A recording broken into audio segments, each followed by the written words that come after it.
we're printing this shoe in this orientation, like vertically, like that, layer by layer, like that. Yeah. Today I'm sitting down with Kuba Graczyk, the founder and CEO of Koobz. Kuba and his team are currently building out a next generation 3D printer farm that consists of 1,500 3D printers to bring shoe manufacturing back to the US. As founders who are trying to bring back manufacturing, re-industrialize America, and make this country even a better place to live. They've completely reimagined the entire production process, and they've gotten it down to one step. You would find in regular shoe, which is made with traditional, but we put this all together with 3D printing, slice by slice. Kuba is a fascinating guy, originally from Poland, a mechanical engineer by training and in his heart. And I think you'll enjoy this conversation. He's a great spirit. And to remember to go direct.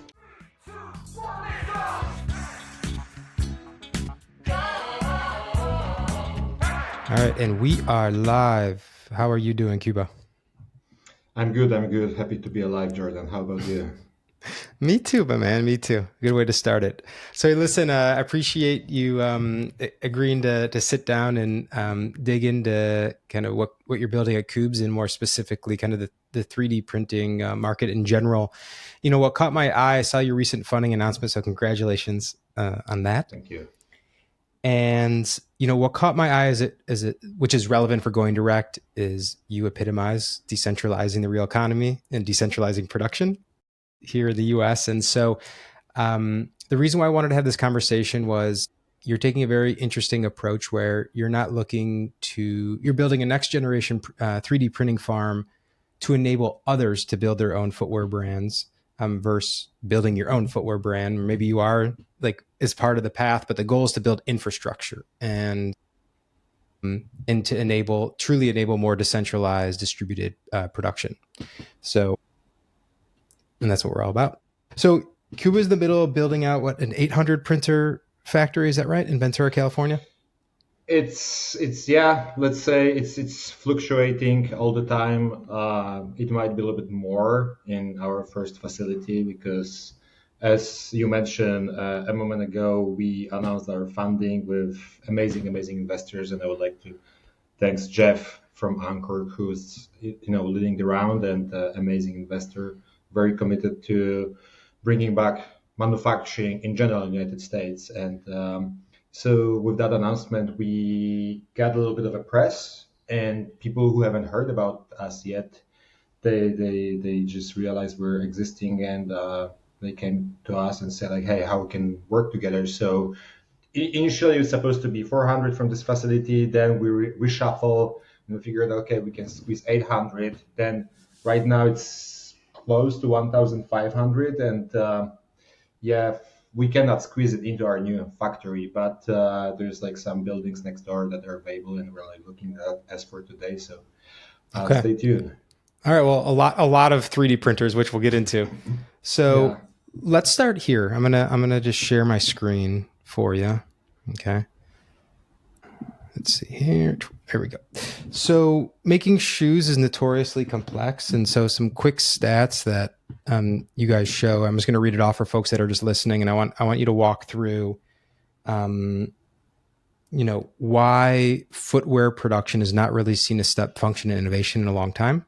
On the site, it says traditional footwear manufacturing is hard, 70 to 200 components per shoe, 300 to 700 production steps, in 18 to 24 months from design to market. So why hasn't footwear production really seen a big step function in terms of innovation over the past 20, 30 years? Why is it so hard? That's a great question, and we could spend the whole day talking about that. So I'll just give you a little bit background on my career and where I am, because up until recently, I didn't know anything about shoes. I come from manufacturing, and I'm a mechanical engineer by heart and by education. And I've always been pulled into high speed, high velocity manufacturing in extrusion, polymers, injection molding, metal casting. And this is where I've learned manufacturing and what works, what doesn't. And 3D printing for a long time didn't work in manufacturing, and we're changing this right now. So So I think my background or like my journey at footwear manufacturing starts there. I just after I finished my previous gig, which was running my previous startup called NXT Factory, which was about building an automated production line with 3D printing at its heart. And this production line was building aftermarket car parts. And then we got acquired by Nexa 3D. And I was with that company for the next 2 years. A lot of inbounding interest we got was about footwear for that system. So we built parts for cars, but big footwear brands came after that and said like, hey, can we do that for footwear? And we really didn't connect the dots on that technology because this technology was a little bit different. It was called selective laser sintering. Powders, all the post processing, it was just not tuned in for footwear. So maybe we did like a little bit of outsoles prototyping, but that was it. And then when I left Nexa, I knew I wanted to start my new gig, a new company, and I was thinking, this one I really want to. The next company that I'll start, I really want to be a company that will create a massive dent in the universe. I wanted to create change. I wanted this to touch people's life. And I kind of connected the dots and said like, hey, there's this pool from big footwear brands into additive, and I want to start something new, which is massive, and everybody got shoes. So I decided to jump into that and did a little bit of research. And what came up to me is like since 70s or even earlier, since 50s, when the mass manufacturing industrial process of footwear manufacturing came to existence during the World War II, and then it carried into the commercial market. Everything was made by hand because all of this process design was designed for manual labor, a lot of stitching, a lot of gluing, a lot of putting many pieces which have all kind of functions into the product, which was shoes, by hand. There was very little tolerance guidance. There's very little processes that are prone to automation. And the products get more and more complex in terms of functions, but also the style and the design. And when the labor got expensive, everything got shipped into overseas. Now, predominantly all of this manufacturing happens in Southeast Asia, and China is responsible for more than 80% of that. And so when I was so the reason why the process is so complicated right now today, and nothing really happened to advance this forward since so many years, is that there is no need, there is no push for that.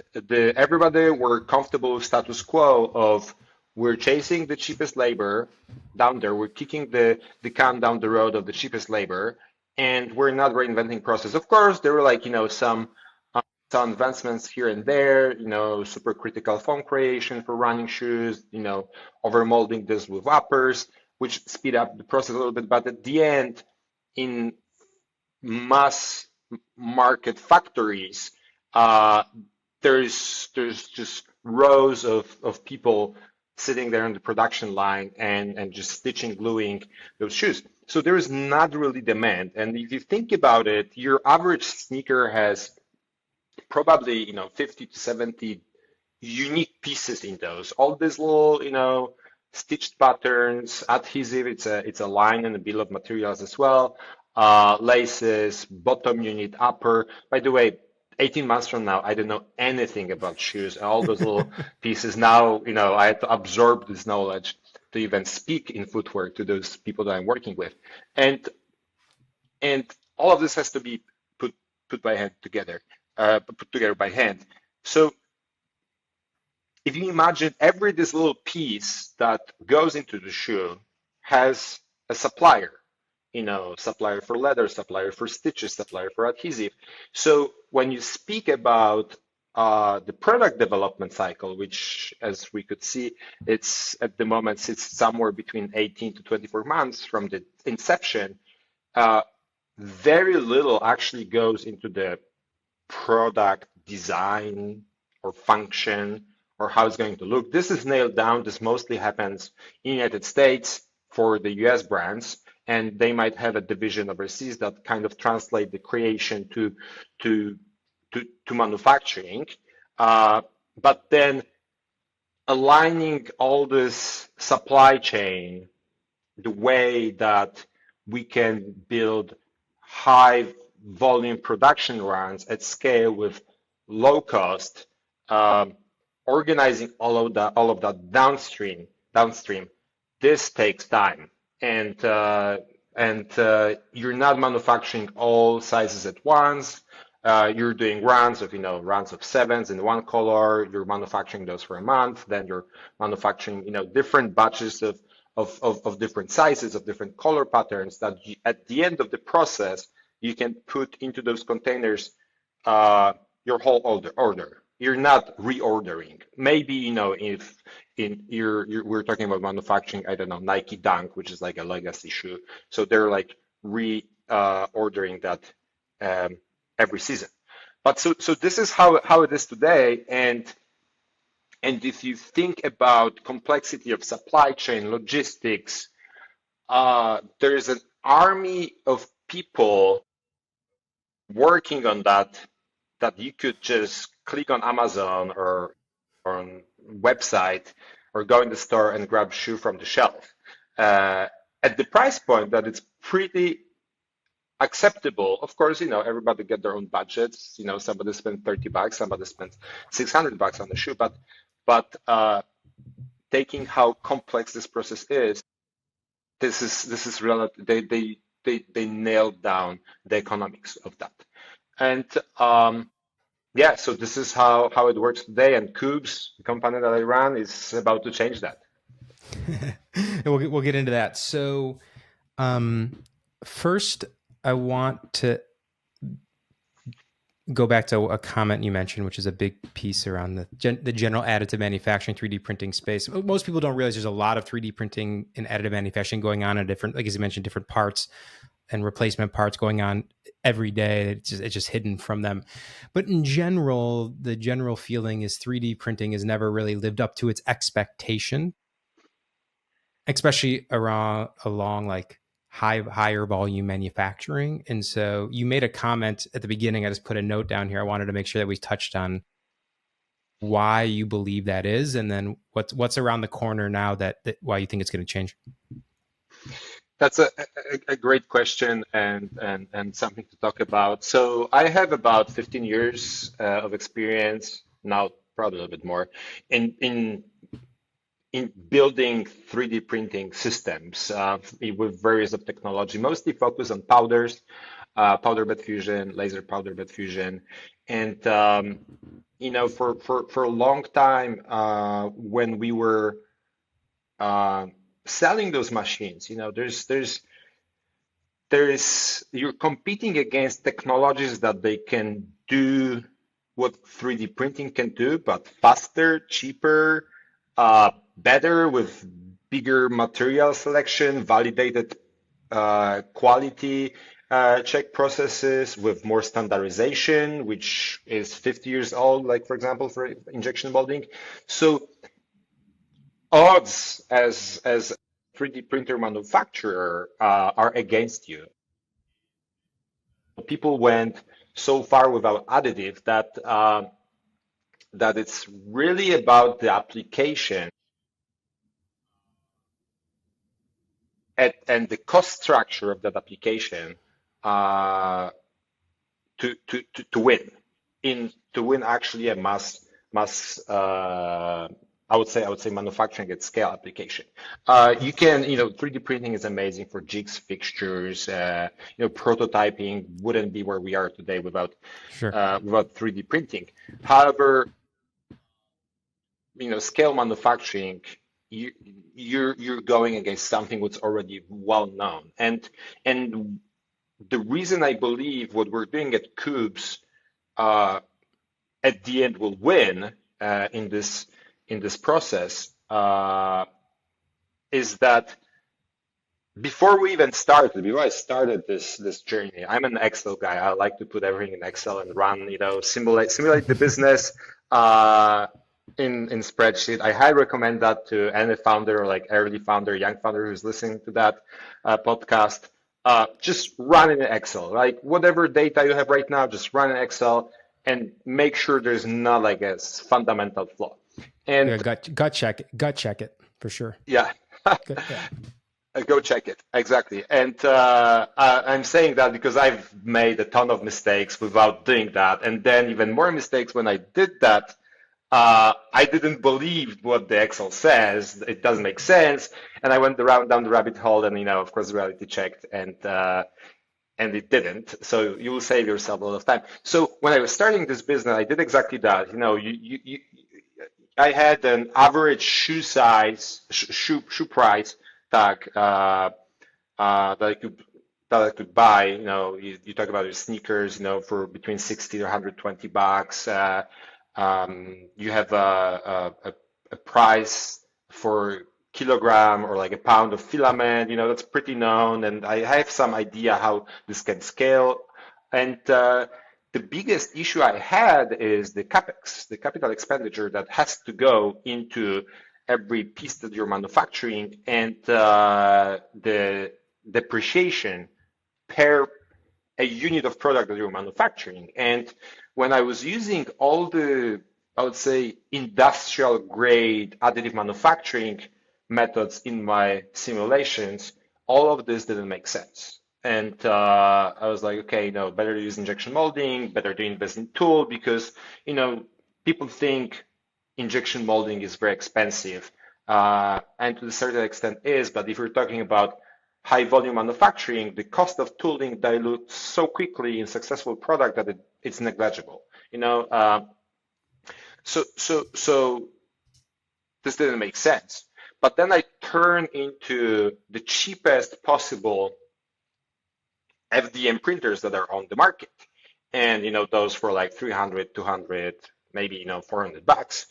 And this started to make sense with the gross margin that successful business is expected to produce, and and the profits associated with that. And I was like, wait a minute, like if I can make those cheap off-the-shelf printers work with this technology, or like to make comfortable shoes, this is a really interesting idea. And what I did for the first, I would say, 12 months, I just bought multiple cheap Amazon grade, or like you can buy it online, those cheap printers. And I started like tinkering, how can I actually make a shoe out of that printers. And after pretty early, I figured out maybe it's not perfect, but we can tune in the software, we can tune in the firmware, and the 3D printer is basically a CNC machine. So if I need to run my own piece of code to run it this way or another, I can do it. And then big breakthrough happened, and it's not related to my company, it's related to AI. I was a solo founder, and of course I couldn't afford an army of software engineers to like rewrite slicers for 3D printing and firmwares and marlins going into that printers, which I had to do it in order to make it work. And then OpenAI launched their GPT 3 or 3.5, and I was struggling with controlling those printers, those cheap printers, and make it work. And my buddy told me like, hey, you should talk with Chat-GPT about that, how to write script, how to do that. And this opens so much. So I, by myself, just, I'm not a non-coding founder. So mechanical engineer, I know a little bit of coding, like some principles, but in general, I don't have like any technical skills in that discipline. But I acquired, for 20 bucks a month, I acquired an army of software engineers that could help me, and they were like pretty good. at what was needed to do. So I rewrote all the firmwares and slicers. I wrote my own slicer for these printers just specifically for footwear, What's a which is a slicer? unique Sorry. application. What's a slicer, just so the audience knows? Okay, yeah, not everybody is so deep into 3D printing as I am. Thanks for pointing that out. So imagine you have a loaf of bread and you want to slice it. So that's exactly what 3D printing works. The loaf of bread is your CAD file, which is your 3D model, and then slicer is your knife, which cuts the loaf of bread for slices, and then recreates it, translates it into the instruction for the 3D printer. So basically, it's an operation software where you're importing objects, your models. You set a set of rules or parameters and material characteristics that you want this specific 3D object to be printed, and then what it does, it computates all your requirements, and at the end of this, it saves all of that instruction into the file, what's called G code. And it's very common CNC machining type of code, and 3D printer takes this G code and just follows the instruction line by line. So in principle, it's very simple, but I would say the trick is that our shoe, which I can, show you over here right now. Maybe we can get back to this later on. Yeah, we'll come back. It's about 80,000 lines of code. So make everything perfect. That was the trick. And none of the slicers out there on the market, open source or commercial ones, are meant for footwear specifically. They're like for everything, which they don't do, which means that they don't do very well one specific thing. Okay, so you bought a bunch of low cost printers off Amazon, for lack of a better word, right? Obviously, Chat-GPT comes out, enables you to write, as you mentioned, the firmware and the slicers to actually specifically for firmware, and that's your kind of aha moment where it's like, okay, this actually starts to get interesting. So let's keep going through that. And so, what is Koobz actually doing then? Okay, yeah. So in a nutshell, Koobz, our mission is to bring back footwear manufacturing into the United States with advanced manufacturing techniques that those advanced manufacturing technologies can exclude direct labor completely from the process. And the reason for that is that direct labor is expensive in US, and it makes footwear manufacturing cost prohibitive. And every time somebody touch a shoe in US production line, it means that the shoe cost structure get out of hand, and consumers wouldn't pay that. On the other hand, the US, I would say if you are able to automate that process and localize this process and exclude this whole supply chain that we've talked about in the beginning, this is very attractive to actually have it localized, make it on order, on demand in United States for United States. So this is what Koobz about. Okay. And people have talked about this kind of on-demand manufacturing for a while now. And so, for you, is it really the emergence of AI and all the tools now to allow to kind of streamline the design process and to write code, as you mentioned, to do it in a very cost affordable way? Is that the enabling technology here that makes this a reality now in your mind?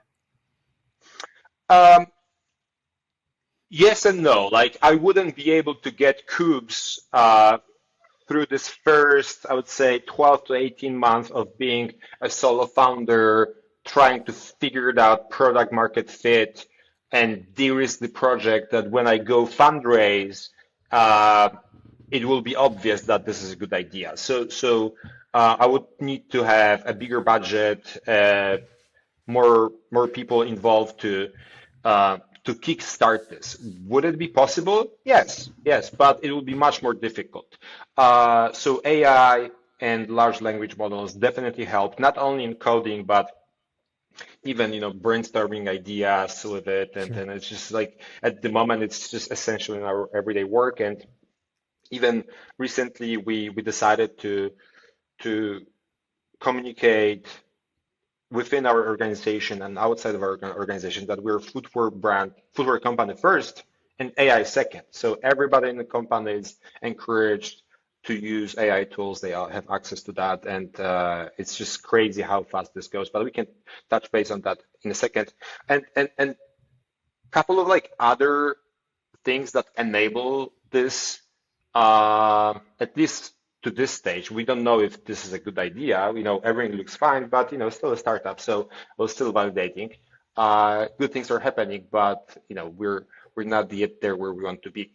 I think second very important part of that is the advancement in 3D printing software, which is the slicing and firmware, and that I could build on this open source project, a foundation of our footwear only, I would say footwear first, software for 3D printing, and the abundance of very affordable consumer grade printers, FDM printers, which is fused deposition modeling printers, the one with the wires, for those who don't know which one those are.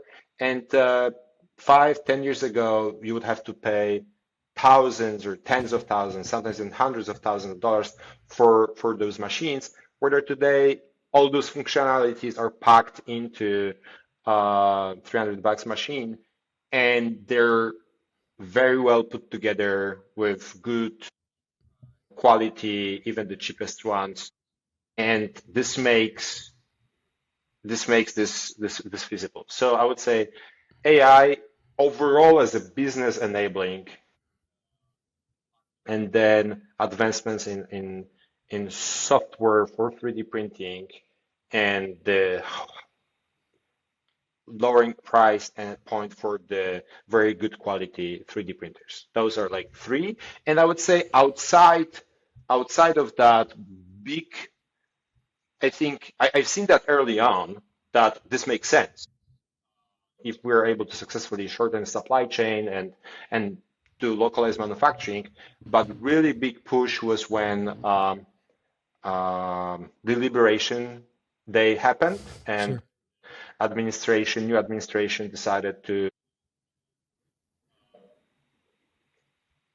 protect, domestic manufacturing and enhance domestic manufacturing, and I would say have a more balanced trade with other countries.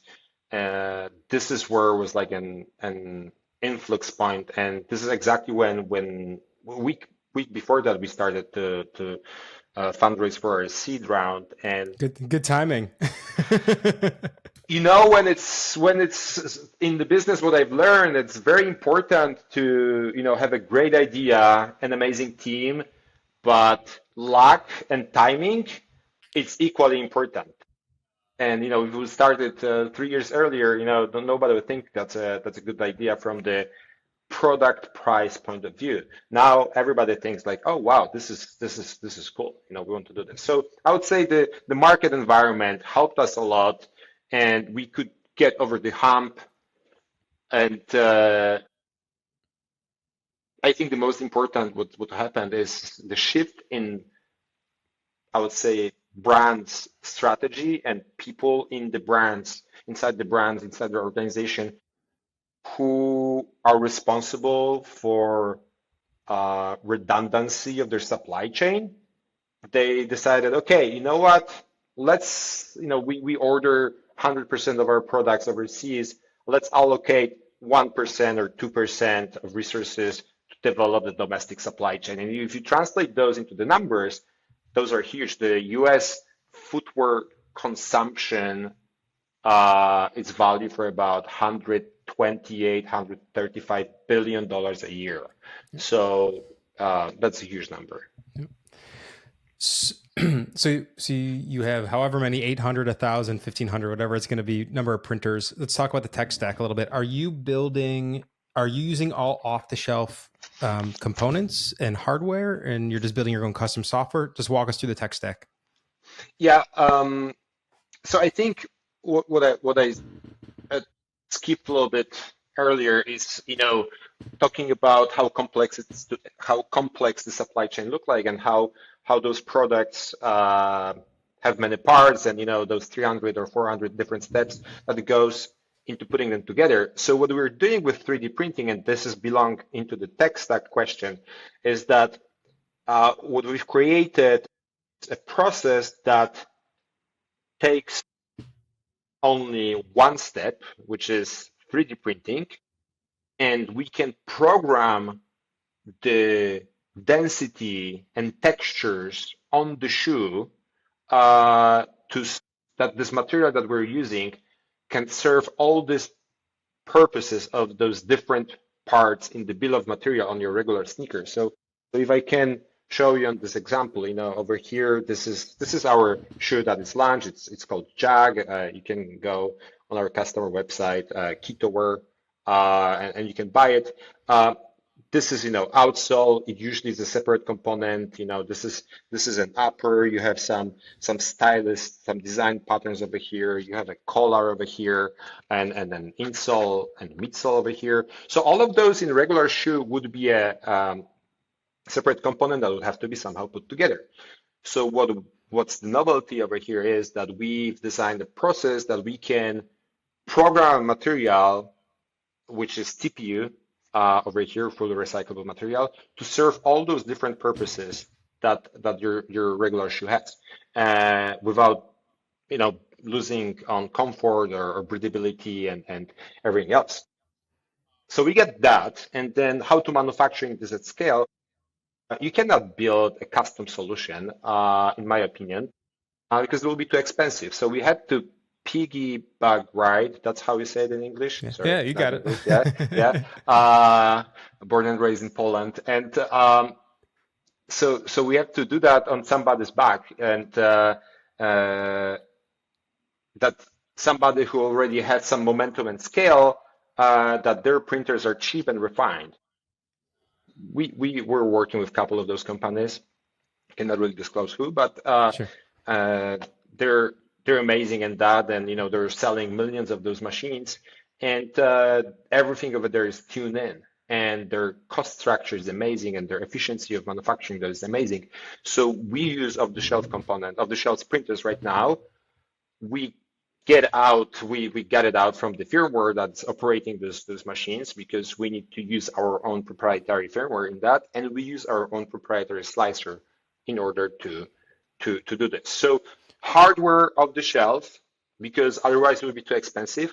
Our secret sauce, it's our own proprietary software. I would say that's the first layer of the process, and then I would say on the printer level, on one printer level. But as you said, we're keep increasing the number of printers that we'll need for our initial factory.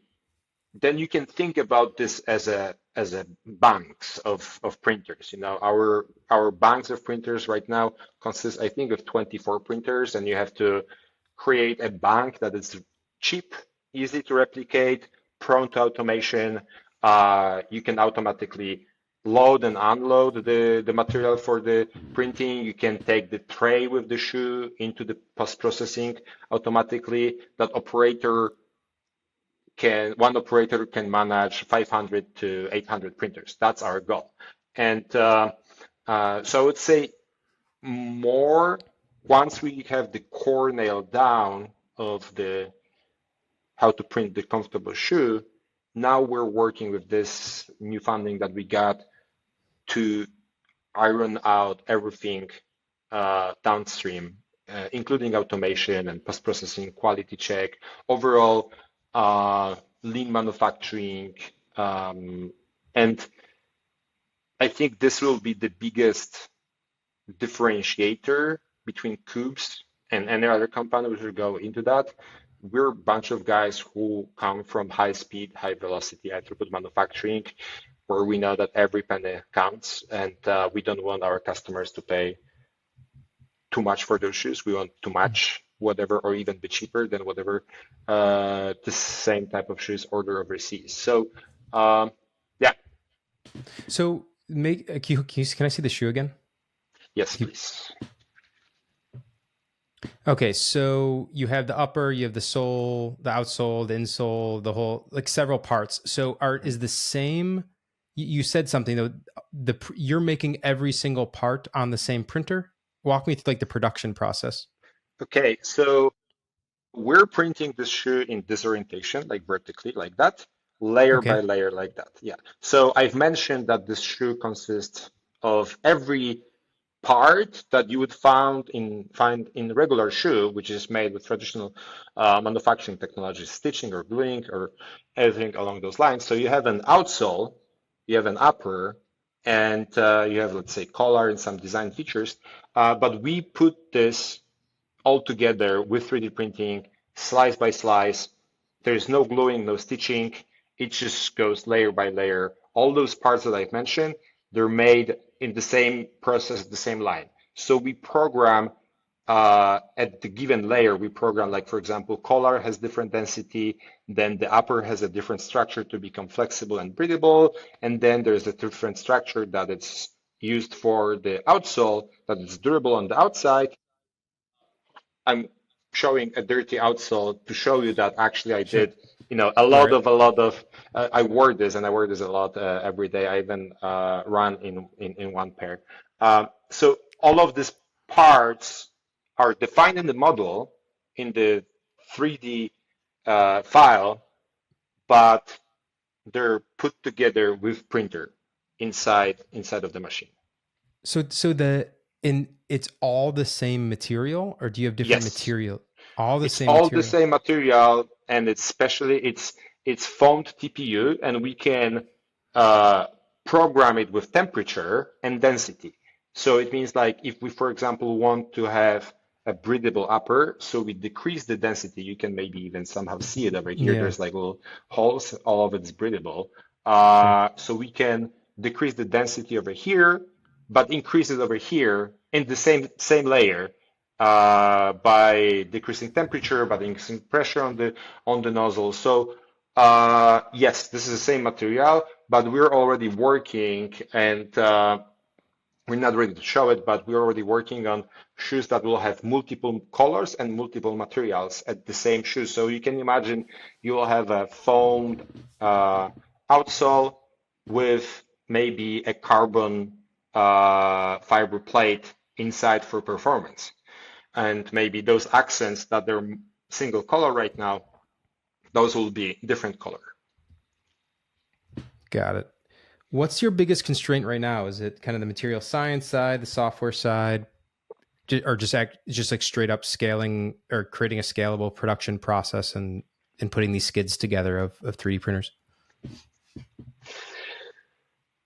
That's a good question. I think the biggest constraint, as always, is amazing people who want to dedicate another 3 or 4 years, maybe 5 years of their lives to build something amazing, what will have a massive impact on environment, on people's lives, and everything along this line. So it's I think the human resources in general, that's always the biggest constraint in any company that I've run in the past, and the same applies to Koobz. We have small but amazing team. I think at the moment there's 15 of us, but just to anybody who is listening to this, just heads up, if you really want to join a company that will make a difference in the future, just DM me on LinkedIn and or however you want, and let's talk. Okay. You don't have to be experienced. You don't have to know anything about shoes. Just be passionate and live and breathe our mission and vision, and then we'll be fine. That will be good. So yeah. So that's yes. Yeah, no, I think I was going to mention on that you speak about mission, and I think it's kind of like how I made a realization. It's kind of a little bit of like my life's work, and what I focus on the investing side, and why I started going direct, which is I think that our modern day economy is just full of middlemen, and we're completely disconnected from the products we buy. We have no idea what's inside them, who makes them, where they come from. And I think this consumption, this one-click consumption, as you mentioned, I actually think this is a big piece of that disconnection we feel in our lives, and the loneliness epidemic that we have. And I think this goes really deep, and it goes on so many levels. So I'm glad that you said mission, because most people be like, okay, well, like, you're making shoes, like, how important is that? And it's like, I'm from Detroit. And I'll tell you, when you come from a place where your city, your livelihood, the economy all revolves around making stuff, and like the factory towns, and you realize it's the cornerstone of the community and what brings people together, and it's what connects you to the things around you. So in that's what creates strong communities and schools, and like it's something very deep for me. And I just wanted to mention that, 'cause I think it's really, really important for anyone out there listening. That's what I took from when you said mission, right? It goes deeper than just like making more stuff, obviously, right? Oh, I love this type of conversation, and I think what you've mentioned. It's super important and critical to not only this country well-being, but to those communities. And just a simple example, when we're looking for a new headquarter, moving out factory from my garage just last week to a new place, it took us a while. We probably seen 60 different places, and all those places, those warehouses are designed not for like very light manufacturing or just pushing the inventory, import and then sending over to consumers. In this area where we are, there's very little manufacturing real estate, and that's super sad. There's, I think there's so many beautiful things happening for the communities when you have the products that they're created here, people can be proud of, their kids can talk about that at school. Think about all the early days in Silicon Valley, which actually started as a manufacturing hub for military first, and then for commercial application. Another example is like we hired a few colleagues right now who relocated from other parts of the country, and they're just immediately planted into the community. They joined Run Club, they joined like a stand-up comedy club, and it's just like they're so proud of building something in the world where everybody around them are in everything else but manufacturing. It's so hard to find somebody in manufacturing, and I think for this country, in order to prosper and create an amazing lifestyle that it's always been about, we have to bring back not only shoe manufacturing but everything else. I'm not saying we'll always make, our goal is to make 100% of shoes in the United States or any other product. But if you think that US consumes only 1% of what US consumes comes from domestic manufacturing in terms of footwear, and you overlay that with the fact that even combat boots for US military is made overseas, that's not great, and we want to change that. So thanks for mentioning that. Sure. That's why I reached out. All right. So I can hear when you speak, you're from Southern Texas. Grew up in Southern Texas. Is that right? No, I'm from Poland, born and raised in Poland. So tell me, I had to give you a hard time. So tell me a little bit about kind of where you grow up and how that's kind of informed your view, and why come work on American manufacturing if you're born in Poland. Yeah. Wow, that's also another like a interesting story. So yeah, born and raised in Poland, always been, pulled into manufacturing, into the business, because of my dad. He was entrepreneur, and he always told me to like dream big and that stuff. But uh, where to start?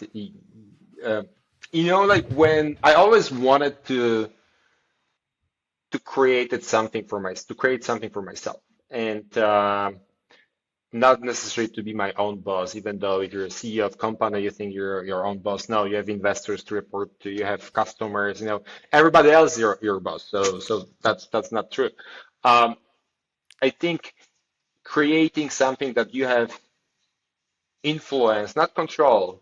Maybe, if you want to have control, making your own starting your own business is not a good place to start, because you have to be open for feedback and input from many different angles. Uh, but create something that you're deeply connected, and I think this is the amazing space for growth, at least for me. And so I started my first company called Sound, made in Poland. It was about bringing to bringing selective laser sintering, which is the big industrial way of additive manufacturing, into the desktop format. And we did that successfully in Poland, but I wasn't able to scale that because, at that time, it was 2014, 15. In Europe, everybody was investing in software startups, Sure. very low investments in hardware. So we then reinvented ourselves, and we started NXT Factory, which was about the aftermarket car part manufacturing. And this is where we get some traction with the ideas. We get some conceptual work done in Poland. And then I bumped into a guy named Avi Reichenthal. For those who are in 3D printing, they're probably familiar with this name. He was, I think, for 12 years or 13 years, he was a CEO of 3D System, the biggest 3D printing corporation at that time. And in 2015, he was on his way out of 3D System after he took them IPO, very successful IPO. He just like created this amazing company, and he started um, startup accelerator in Ventura called Exponential Works. And I just was, trying to grow my business and looking for some funding. And I was like, you know what? Let me just DM him and on LinkedIn. And I remember, back in 2015 or 16, you could only send 160 signs, short message for people that you're not connected to. And I don't remember what I wrote, but I sent this message. And in 2 days, he reached out and it's like, hey, I would like to hear a story. Let's connect on Skype. So, Skype's not existing anymore, but I remember that how we did. And we started talking, and he became more of my mentor at that time as well. So we had, we were meeting once, twice a week, discussing the business and how's it going. And then he decided to flew to Poland and spend with us a week and a half, and we bootstrapped from 7 a.m. to 9 p.m. every day. And this man was having so much brain capacity to just like help us to figure out what we want to be when we grow up. And he ended up investing in our company. And then in 2017, he decided to invite NXT Factory to his startup accelerator. And 2 weeks prior, I moved to Ventura. I didn't know that Ventura even exists. I never thought I would like to live in the United States, and if I'm gonna like it or not. But the opportunity presented itself, and we decided to pull trigger on that. Me and my co-founder Tomasz Cieszyński, who was my CTO then, and he recently joined Koobz to become my CTO over here. So That's great. it's amazing, super great guy. And so yeah, we started building this in 2017 in Ventura. Got fairly successful with building a pre-production prototype of this solution, and then in 2019-20, when COVID hit, we got an offer from a different company called Nexa 3D that they were interested in our solution to take it to the market, and we decided to take that opportunity, and we got acquired by them, and yeah, that's the story. So I never knew that I want to live in the United States, but now I love it. I've been in Ventura for the last 9 years, and I've created a deep bond with this place, and I'm looking forward to uh, maybe add a little bit on top of this surfing culture that we have over here, and Yeah. maybe bring some high tech as well into this mix. So looking forward to that. Nice. What do you miss most about home or Europe? I think my family, my family, my two brothers, older brothers, and their wives and kids are there. My parents are there. We talk every day, so that makes that a little bit easier. You can FaceTime. You don't have to like letters like a long time ago. Although Sure. that's nice. I think that's number one, and of course food. Food. Oh man, like Polish bread. Highly recommend for everybody who is visiting Europe and they're bread lovers. Don't stop at France or Italy. Try Polish bread as well. Okay. Yeah, it's really something special. And yeah, that's I would say two main things. I'm fairly lucky that I'm able to fly there once or twice a week, twice a year, Mhm. either for like trade shows or some customer trips, like business trips in Europe. So I always swing by Poland and say hi to my family. Cool. All right, so let's hop back over to Koobz. So the thing that caught my attention, as I mentioned at the beginning, was this approach to building infrastructure to enable other people to build their own shoe brands rather than building your own shoe brand. So obviously, as you showed visually with your first shoe, you had to pick a simple design. You're selling the shoe. Is the idea that you're going to build your own initial brand, and then once you build the actual proof of concept, that bring other people in? Are you speaking to people right now who want to be producing their own shoes and building their own brands made in the USA? So when I started Koobz, I wanted to start a brand. That was my like first initial idea, which very quickly got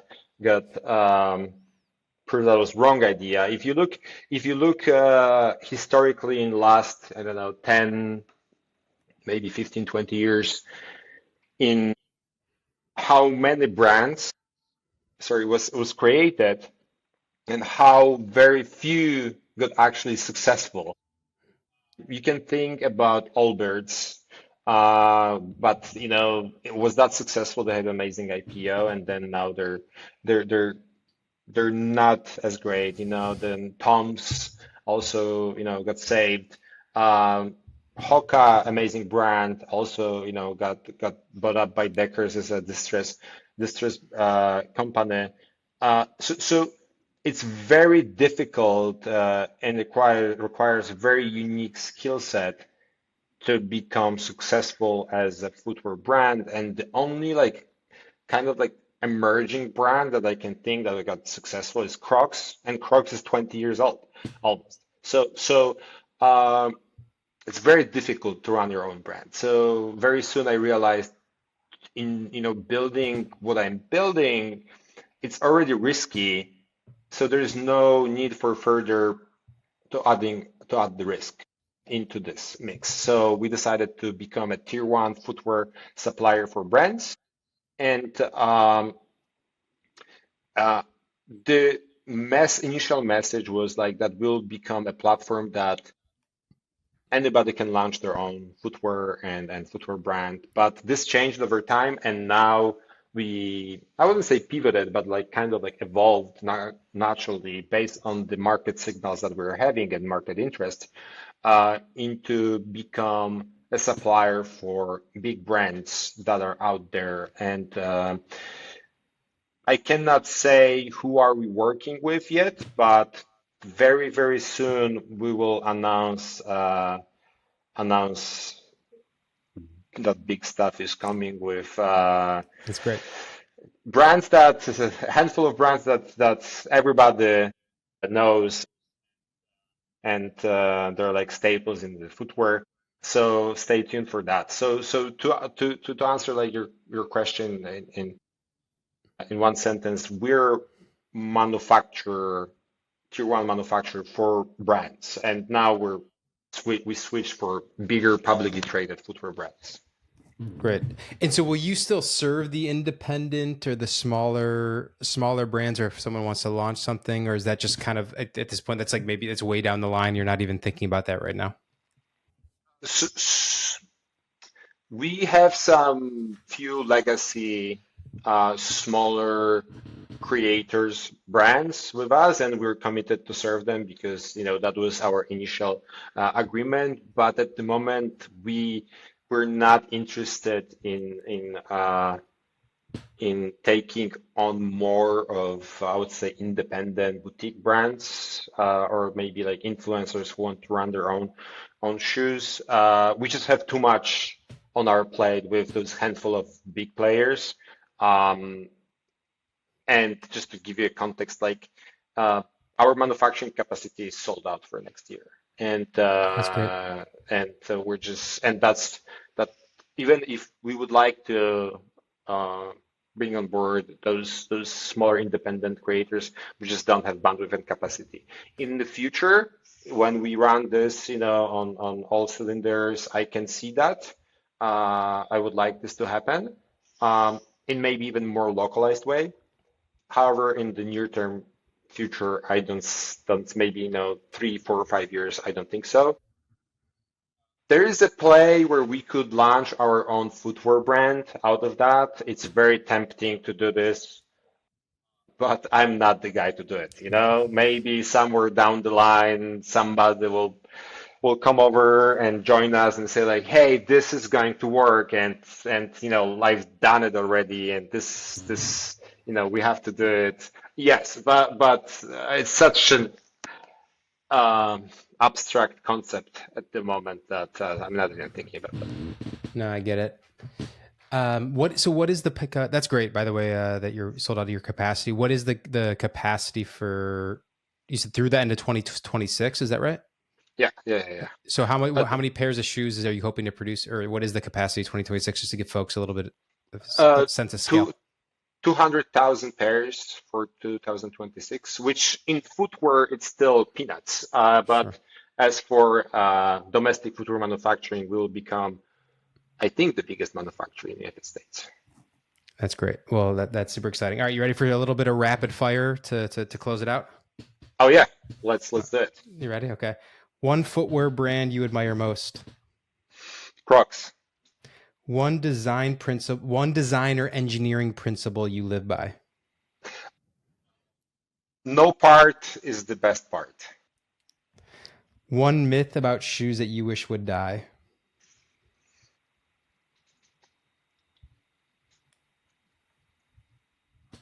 Oh man, Stumped you.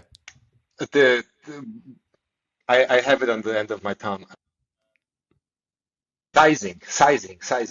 We don't need sizing. Absolutely. Going into the future, everybody will have customized scan, fit, and make shoes based on their scan. That's sizing, I would say. That makes sense. One piece of equipment you're using that you wish was 10x better right now for your production process. 10x better. I would say printers, like they're amazing, but I wish if they would be 10x better, our lives would be 10x easier, How can people find you or order a pair of Koobz? Unfortunately, you cannot order a pair of Koobz from the customers that are selling. You can find this on ketowear.com store. I think they're running for like $70. You can have a 3D printed shoes for $70. But because of the reasons that we touched base a moment ago, we're holding on with launching the smaller creators. Stay tuned very, very shortly. Follow us on LinkedIn, follow me on LinkedIn, follow Koobz on LinkedIn. This is where we communicate the most of our stuff. And very soon you will see posts about our commercial partnership with big publicly traded footwear brands, and we'll divert you there. And you'll own, maybe you'll have an opportunity to buy shoes that are 3D printed by Koobz from other brands. That's great. Well, listen, we'll make sure to put that all in the show notes and the links. But Kuba, thank you, man. Super interesting what you guys are building, and I think it's most people don't even think. Unfortunately, they're thinking more about it now, but they don't think as much about supply chain and